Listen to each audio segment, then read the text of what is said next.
底牌，他哪来的底气？我乌家那个女人。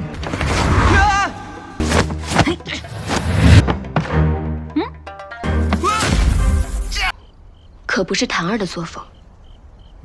行，来吧，不然呢？好好做生意。Halo semuanya, selamat datang di Ruang Sinema. Bagaimana kabar kalian semua? Semoga selalu sehat dan baik-baik saja. Sesuai jadwal, jadi pada hari ini kita akan kembali melanjutkan series Donghua Jushu atau My Heroic Husband. Ini adalah episode 3-4-nya. Dan kita mulai saja alur ceritanya. Saat ini, Ningyi sudah berada di penjara. Terlihat dia itu sangatlah galau. Ia pun memikirkan nasibnya selanjutnya akan seperti apa. Ketika Ningyi berusaha menenangkan dirinya, seorang penjaga pun masuk. Penjaga ini sempat terkejut melihat Ningyi yang diam saja. Sampai-sampai penjaga itu mengira kalau Ningyi sudah meninggoy.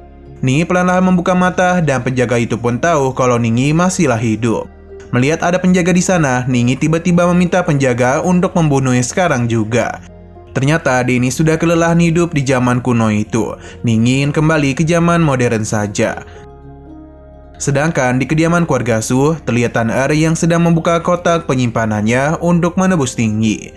Terlihat uangnya sudah sangat menipis, karena Tan Er sudah menggunakan uangnya untuk keperluan membeli kain sutra. Melihat majikannya mengalami kesulitan, Xiao Chen pun menyumbangkan anting miliknya. Xiao Chen ingin membantu majikannya dan semaksimal mungkin. Xiao Chen ingin Tan Er hidup bersama dan bahagia dengan Ningyi. Mengingat mereka berdua baru saja memulai hidup baru berdua.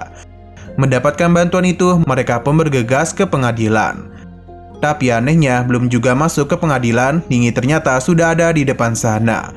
Ningyi pun menjelaskan apa yang baru saja terjadi di dalam sana sebelum dia dihukum. Jadi sebelum Ningyi akan dihukum, hakim menemukan adanya surat perjanjian tanah yang Ningyi miliki sebelumnya dengan Tuan Ming. Disinilah hakim jadi ragu untuk menghukum Ningyi, mengingat Ningyi dan Tuan Ming adalah mitra yang sudah terikat kontrak kerja. Ini bisa terjadi karena bukan sembarangan orang yang bisa dekat dan menantu dari keluarga menteri lokal. Jadi hakim pun menyatakan Ningyi tidak bersalah. Lagi pula saat kejadian perkelahian itu keadaan gelap, bisa saja saksi mata salah melihat orang. Di sini Gu Yangzhen tidak menyerah. Dia meragukan kalau surat itu palsu. Maka dari itu dia meminta penjaga mengecek ulang keaslian dari surat ini. Menyadari kalau hakim akan melepaskannya, Ningyi jadi sangat kecewa. Dia berharap bisa mati saja di sini untuk bisa mengakhiri mimpi buruknya dan bisa kembali ke dunia modern. Ningyi terus meminta untuk dihukum saja. Mendengar Ningyi yang malah memohon untuk dihukum, Gu Yangzhen jadi memiliki ide. Hukuman apa yang tepat untuk Ningyi? Gu Yangzhen menyarankan kepada hakim untuk membatasi dan menutup bisnis keluarga Su saja. Dicurigai keluarga Su ikut bekerjasama juga. Ningyi tentu saja tidak rela jika istrinya diperlakukan tidak adil. Maka dari itu Ningyi memberitahu Gu Yangzhen kalau Ningyi akan menerima semua jenis hukuman apapun. Tapi jangan sampai dia itu menyeret Tan Er yang jelas-jelas tidak terlibat apapun. Di tengah perdebatan, penjaga memberitahu Gu Yangzhen kalau surat sudah selesai diperiksa keasliannya. Dan hasil surat ini adalah asli. Dari sanalah kebebasan Ningyi didapatkan. 这是何物啊？证据确凿，定罪，你们说了算。人不能换个方式吗？这康老那儿可。 Mendengar semua cerita itu, Tan Er dan Xiao Chen sangatlah bersyukur karena Ningyi bisa bebas dengan cepat. Di sini Ningyi pun mengingatkan Tan Er untuk berhati-hati ke depannya. Karena dari kejadian penangkapan itu, Ningyi menyadari kalau ada orang-orang yang ingin mengeluarkan Tan Er dari pemilihan Kaisar Dagang. Nah, di sini kita jadi tahu kalau Tan Er yang saat ingin menebus suaminya bahkan sampai rela ingin menggadaikan surat tokonya, yang mana ini adalah miliknya. Padahal hanya toko itu saja yang dimiliki oleh Tan Er. Namun meskipun begitu, ia tidak peduli selama suaminya bisa dibebaskan. Lanjut, di sini Tan Er sangatlah tersentuh. Karena Ningyi ternyata saatlah memperhatikan keselamatannya. Merasa keadaan jadi sangat canggung, Ningyi pun memutuskan untuk turun dari tandu dan izin berjalan-jalan untuk mencari udara segar. Setelah tandu Tan Er pergi, Ningyi sempat mendengar penyebar koran mengumumkan tentang Ningyi yang baru saja ditangkap. Disinilah Ningyi terkejut, karena kabar itu sangat cepat tersebarnya. Tapi karena masalah itu sudah selesai, Ningyi mengacukannya dan kembali berkeliling. Di tengah perjalanannya, Ningyi bertemu dan penjual roti bernama Wu Dalang. Tiba-tiba saja Ningyi menanyakan kepada Pak Wu, Tiba-tiba saja, Ningyi menanyakan kepada Pak Wu apakah dia punya saudara laki-laki yang hebat dalam seni bela diri. Pak Wu pada saat itu dengan sombongnya memberitahu Ningyi kalau dia sendiri sangatlah hebat berkelahi. Ningyi tentu saja agak meragukan ucapan dari Pak Wu. 我梦了几天的昔日美女出现了呀，听懂不打？我想当个大侠。 Melihat ekspresi Ningyi yang ragu, Pak Wu pun menunjukkan arah ke salah satu rumah dari seseorang yang menurutnya hebat dalam berkelahi. Tanpa pikir panjang, Ningyi pun pergi ke tempat yang diarahkan oleh Pak Wu. Setelah melalui perjalanan yang panjang, Ningyi malah dipertemukan dengan si wanita misterius yang hebat berkelahi. Mengingat Ningyi yang pernah menyelamatkannya, wanita itu pun membawa Ningyi ke suatu tempat untuk diinterogasi. Wanita misterius itu mengaku bernama Lu Hongti. Di dalam sana, Lu Hongti menanyakan alasan Ningyi membantunya. Lu Hongti adalah wanita yang sangat tidak menyukai hutang budi kepada seseorang. Maka dari itu, untuk menghilangkan hutangnya, Lu Hongti akan membayar kebaikan Ningyi dengan membantunya menghabisi musuh-musuh Ningyi. Tentu saja di sini, Ningyi segera menghentikan niatan Lu Hongti. Lagi pula, Ningyi tidak mempunyai musuh selama ini. Daripada membantu menghabisi musuh, Ningyi malah memanfaatkan keadaan ini dan meminta Lu Hongti untuk mengajarinya bertarung. Mendengar hal itu, Lu Hongti pun tertawa. Sebab fisik Ningyi terlihat lembek dan akan sulit untuk mempelajari ilmu bela diri dalam waktu yang cukup singkat. Merasa dihina, Ningyi pun meminta Lu Hongti untuk bertarung dengannya. Tentu saja Lu Hongti memenuhi permintaannya itu. Salah satu untuk membuktikan kemampuannya, Lu Hongti memberikan sedikit ujian. Lu Hongti meminta Ningyi untuk merebut kacang kenari yang ada di tangannya. Jika dia itu berhasil, maka Lu Hongti akan mengajarinya bela diri. Tanpa pikir panjang, Ningyi pun menerimanya. Awalnya Ningyi menganggap tantangan itu mudah, tapi sayangnya baru saja Ningyi melangkah, dia itu sudah mengalami kesulitan. Gerakan-gerakan agresif Lu Hongti lakukan demi bisa menjauhkan kacang kenari itu. Merasa kemampuan menghindar Lu Hongti sangat hebat, Ningyi pun mencoba mengecoh Lu Hongti dan mengalihkan perhatiannya. Dan apa yang dilakukan Ningyi memang berhasil. Ketika Lu Hongti lengah, Ningyi segera melemparkan ember dan beruntungnya ember itu mengenai tangan Lu Hongti, membuat kacang kenari itu pun terjatuh. Melihat kacang kenari yang terjatuh, bahkan sampai terbuka, Lu Hongti pun menjadi sangat marah. Dia merasa tertipu. Tanpa pikir panjang, Lu Hongti pun memukul Ningyi sampai dia terpojok ke dalam keranjang besar yang ada di luar sana. 我这刚来，要不要？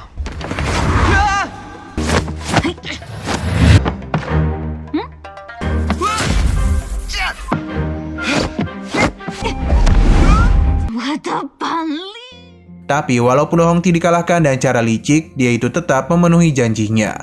Dia pun melemparkan sebuah buku kepadanya. Dan setelah memberikan buku itu kepada Ningyi, Lu Hongti menjanjikan akan mengajarinya ilmu bela diri kepada Ningyi. Tapi ini tidak bisa di tingkat teratas, sebab itu akan membutuhkan waktu yang cukup lama. Jadi untuk saat ini tahapan yang bisa dikejar adalah tingkat kedua saja. Setelah mengatakan itu semua, Lu Hongti meminta Ningyi bersabar dan dia pun pergi begitu saja. 二流也可，我该怎么出去？不会摔坏了吧？估计再也不会救我了。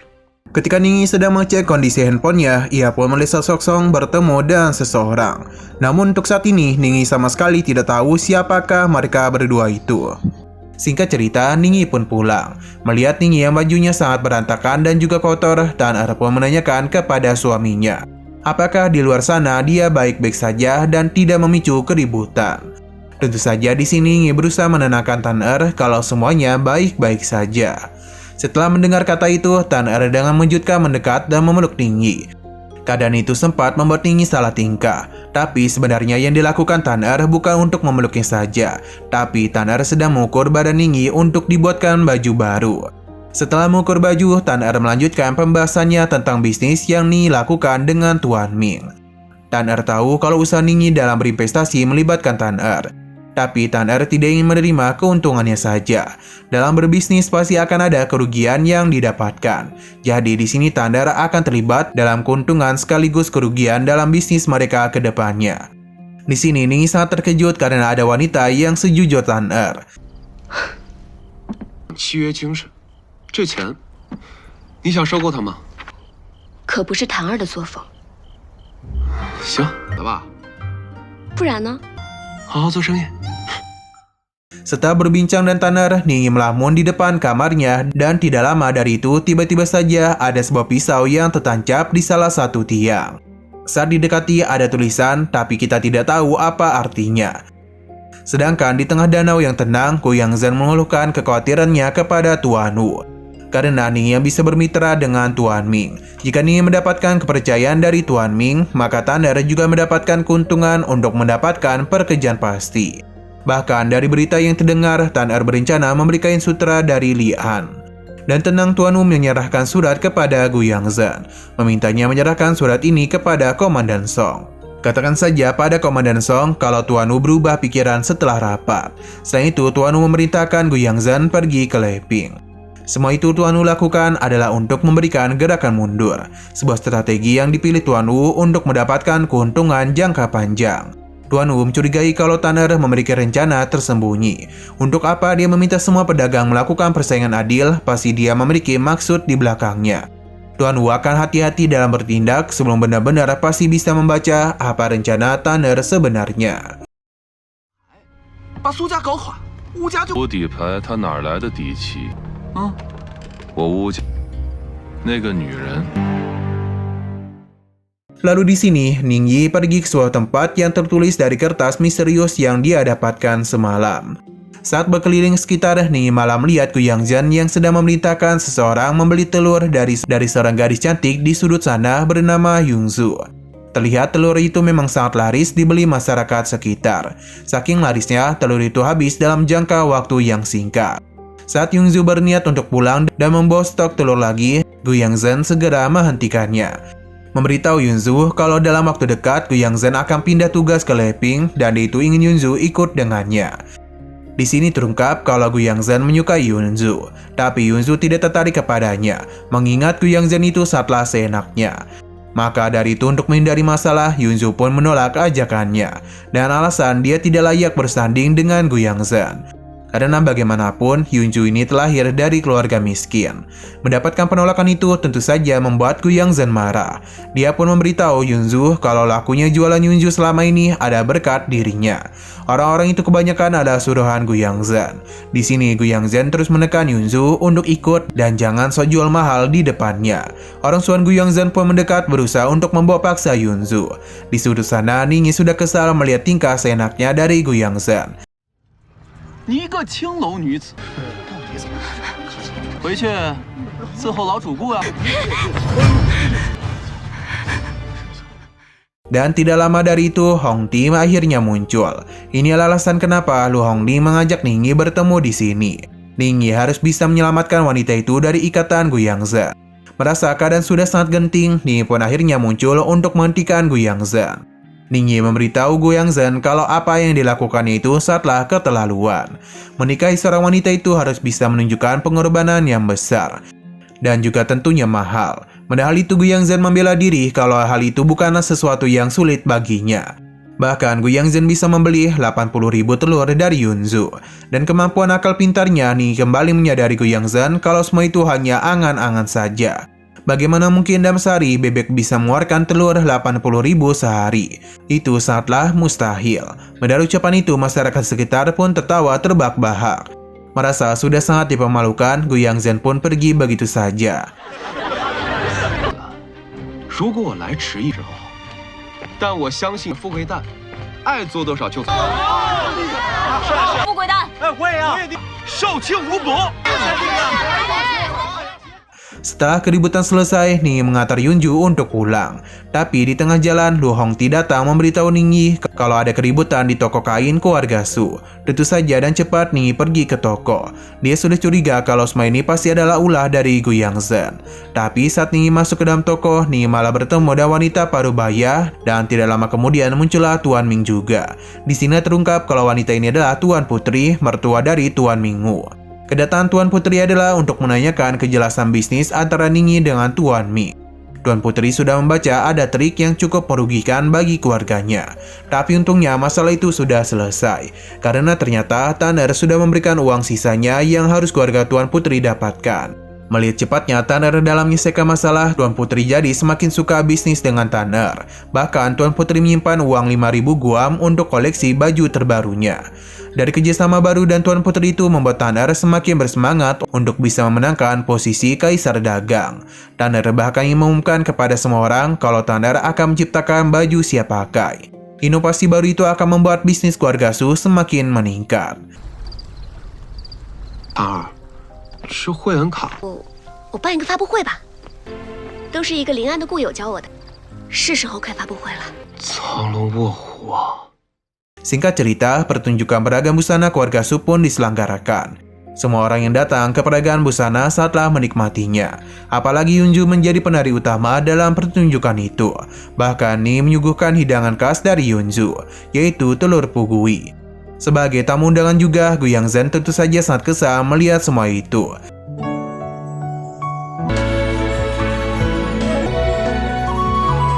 花4项，专供贵客。公主，但江陵独此一家。Dia merasa dipermalukan, maka dari itu dia akan membayar rasa kesalnya. Gu Yangzu mendatangi meja Tuan Putri untuk memberitahu kalau penari utama Yunzu dulunya adalah seorang pelacur. Keluarga Su sudah mencoreng kehormatan kerajaan dan menjadikan Yunju sebagai penari di acara kerajaan. Tentu saja Tanner tidak tinggal diam.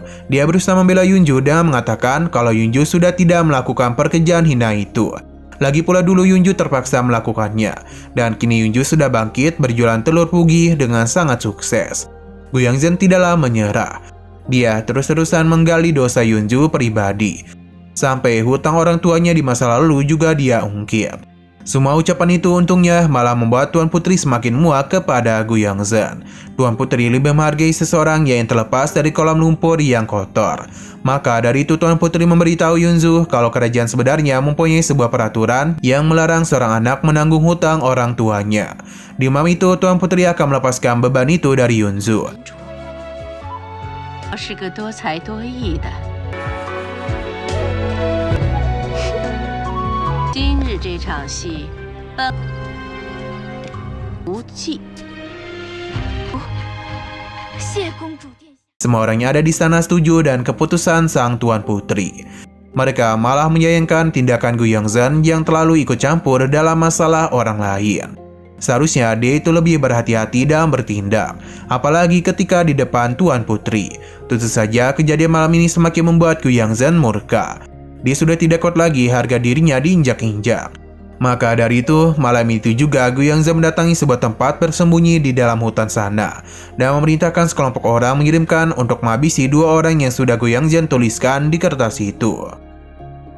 Nah, sayang sekali lagi seru-serunya episodenya ini malah bersambung. Oke, sekian dulu pada video kali ini. Untuk video selanjutnya akan segera hadir. Jadi bagi kalian yang ingin mengikuti series ini, langsung saja klik subscribe dan aktifkan loncengnya. Terima kasih yang sudah menonton video sampai habis. Jika kalian suka pada video ini, klik like dan share ke teman-teman kalian tentang channel ini. Dan ditunggu aja kelanjutannya. Oke, sampai jumpa di video selanjutnya.